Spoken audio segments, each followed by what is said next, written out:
就来看台中乌日一户人家透过中介公司请一个印尼籍的看护来照顾倒床的85岁阿嬷。讲照顾这3个月话，阿嬷身躯拢有不明的乌青，一直到有一天调这个监视器出来看，原来这个看护竟然是动手拍阿嬷，啊，佮正讲伊的动手是正当防卫，家属有够生气，要甲告。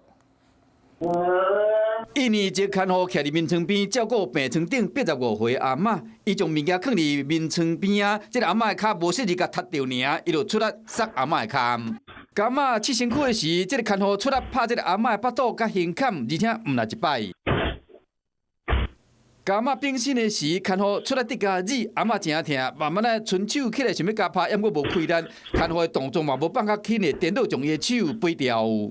看他有没有打那个胰岛素，然后才去看监视器。当一天就发现他打阿嬷，追溯之前每一天才发现他几乎都会打阿嬷。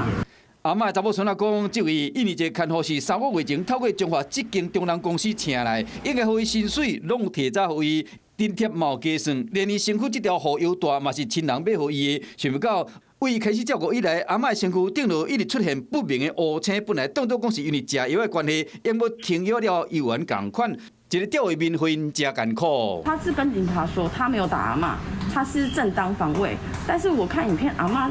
没办法讲话，也没办法就是动，要怎么打他？ 家属告这个看护伤害，并且通知中人公司，看护无会失的，搁照拍阿嬷。 他说其他雇主没反应过，他有可能以前也会对其他的病人这样，因为我看他情绪不是很好。家属嘛认为讲，中介公司处理方式真冷淡，针对这点，中介公司拒绝采访，无要回应。台中市社会局甲劳工局已经开始调查，若是看护拍阿嬷有影，那呢劳工局会函请劳动部废止看护工作证的许可，限期伊爱出境，未来嘛不得伫台湾的境内上班，并且追究中介公司的责任。